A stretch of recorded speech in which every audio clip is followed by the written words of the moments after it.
ये BEd third year के लिए हम बात करते हैं सेक्शन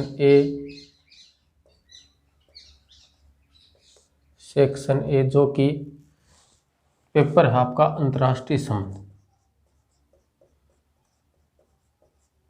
अंतर्राष्ट्रीय संबंध। उस पेपर का सेक्शन ए द्वितीय महायुद्ध के बाद या द्वितीय विश्व युद्ध के बाद हुई अंतर्राष्ट्रीय संधियां, इनके बारे में अध्ययन करने से पहले हम थोड़ा सा देखते हैं सेकंड विश्व युद्ध कि सेकंड विश्व युद्ध कब स्टार्ट हुआ। ये सेकंड विश्व युद्ध स्टार्ट हुआ 1 सितंबर 1939 और कब तक चला 2 सितंबर 1945 तक। अब क्या, जैसे ही 1918 में प्रथम विश्व युद्ध समाप्त हुआ। प्रथम विश्व युद्ध का काल था 1914 से 1918 तक। जैसे ही 1918 में प्रथम विश्व युद्ध समाप्त हुआ, 1919 में एक संधि हुई, पेरिस संधि। जैसे ही प्रथम विश्व युद्ध समाप्त हुआ, 1919 में एक संधि हुई, पेरिस संधि। इस संधि के होने के बाद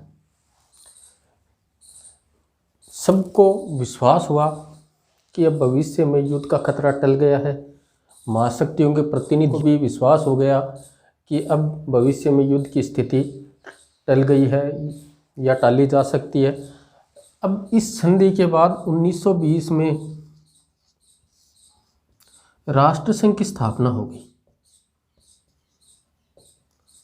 जैसे राष्ट्रसंघ की स्थापना हुई 1920 में, तो सबको ये लगने लगा कि अब भविष्य में कभी भी युद्ध का खतरा विश्व पर नहीं रहेगा, यानी अब भविष्य में कभी युद्ध नहीं हो सकता। युद्ध की संभावनाओं को लगभग समाप्त मान लिया और ये मान लिया कि अब संपूर्ण मानव जाति है वो शांतिपूर्ण ढंग से आराम से रहेगी। इन सब आशाओं के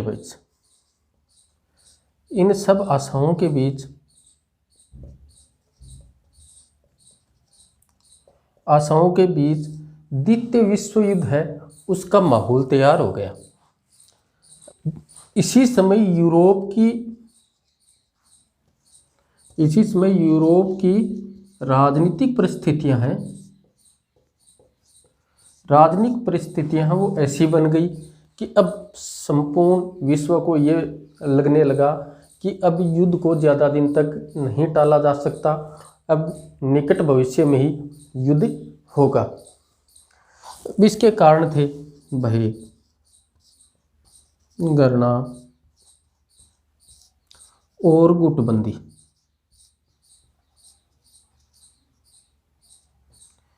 ये सभी कारण रहे सेकंड विश्व युद्ध के लिए कि एक कमज़ोर देश को, कमज़ोर राष्ट्र को एक मजबूत स्थिति वाले राष्ट्र से भय लगने लगा। एक दूसरे राष्ट्रों को घृणा हो गई, क्योंकि 1918 में जब प्रथम विश्व युद्ध हुआ तो उसमें बहुत नुकसान हुआ और इसी का बदला लेने के लिए कुछ राष्ट्र हैं वो एक दूसरे राष्ट्र को घृणा से देखने लगे और संपूर्ण विश्व एक गुट बन गई, यानी गुटों में बंट गया।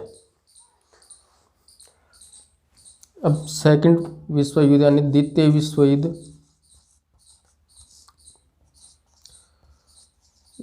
युद्ध की पृष्ठभूमि। द्वितीय विश्व युद्ध की पृष्ठभूमि 1920 में जब राष्ट्रसंघ की स्थापना हुई, 1920 में जब राष्ट्रसंघ की स्थापना हुई तो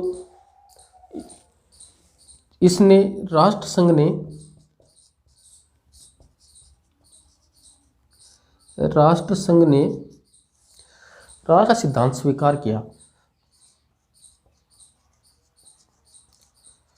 सामूहिक सुरक्षा का सिद्धांत। सामूहिक सुरक्षा का सिद्धांत स्वीकार किया, परंतु ये इसका व्यवहारिक रूप है, व्यवहारिक रूप है वो बड़ा नकारात्मक था या निराशाजनक था। अब इसी बीच 1931-32 में जापान ने 1931-32 में जापान ने मंचूरिया पर अधिकार कर लिया, मंचूरिया पर अधिकार कर लिया। अब 31-32 में जैसे ही मंचूरिया पर अधिकार किया तो चीन है वो जापान के खिलाफ, इस जापान के खिलाफ राष्ट्र संघ में चला गया, राष्ट्र संघ में चला गया। राष्ट्र संघ से अपील की कि वो जापान को आगे बढ़ने से रोके, लेकिन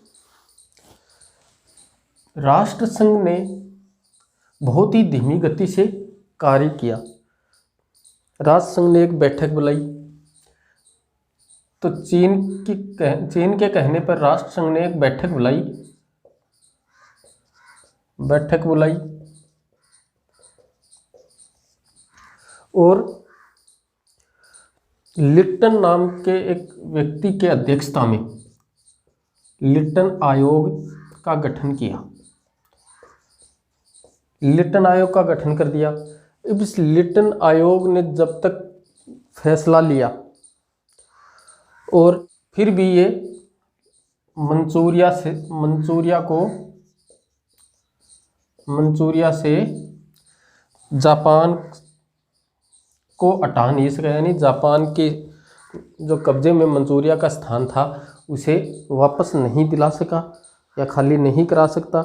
इसी बीच 1933 में हिटलर जर्मनी का तानाशाह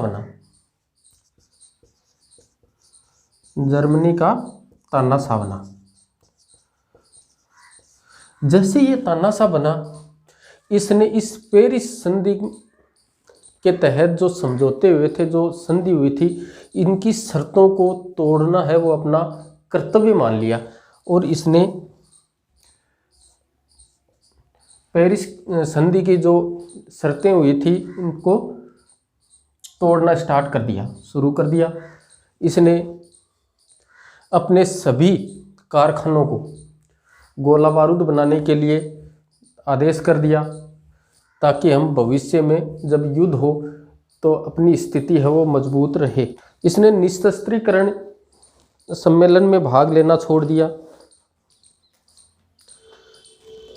और देश के समस्त कारखानों को युद्ध सामग्री बनाने के लिए कह दिया, ताकि वो युद्ध के लिए तैयार हो सके।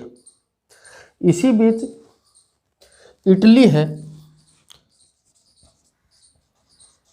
इटली ने अपनी विस्तारवादी नीति के तहत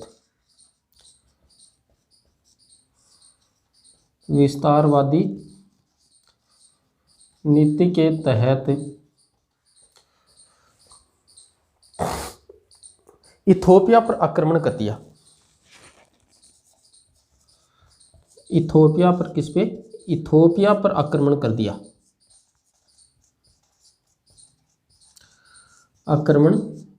दिया। जैसे ही इथोपिया पे आक्रमण किया, इथोपिया का जो सम्राट था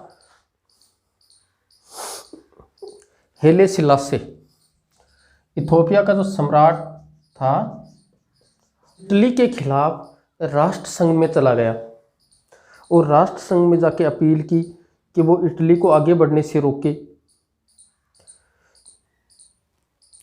या इटली के खिलाफ कार्रवाई करे। इथोपिया युद्ध का परिणाम यह निकला कि जर्मनी ने अपना एकीकरण समाप्त कर लिया। यानी जर्मनी ने इथोपिया युद्ध का परिणाम यह निकला कि जर्मनी ने एकीकरण समाप्त कर लिया, अपना एकीकरण समाप्त कर लिया।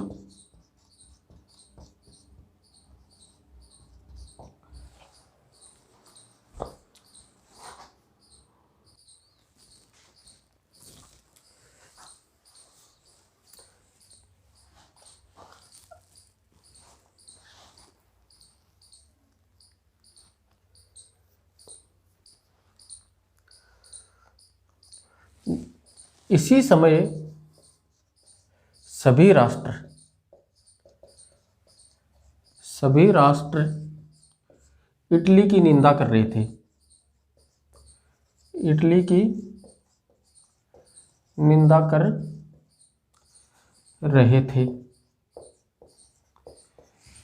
जब सभी राष्ट्र इटली की निंदा कर रहे थे,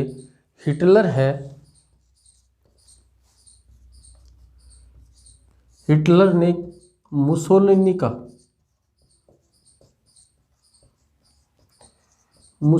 का समर्थन किया। अब जैसे ही हिटलर ने मुसोलिनी का समर्थन किया, ये एक मैत्री बंधन में बंध गई, मैत्री संगठन में बंध गई। इस समर्थन से इसी बीच रोम बर्लिन दूरी का निर्माण हुआ और रोम बर्लिन दूरी का निर्माण हुआ। 1937 में जापान ने चीन पर आक्रमण कर दिया। जापान ने चीन पर आक्रमण कर दिया। अब क्या चीन है वो राष्ट्रसंघ के पास चला गया और इसने राष्ट्रसंघ में जाके अपील की कि वो जापान को आगे बढ़ने से रोके। चीन ने ऐसा 2 बार किया, लेकिन राष्ट्रसंघ की धीमी गति की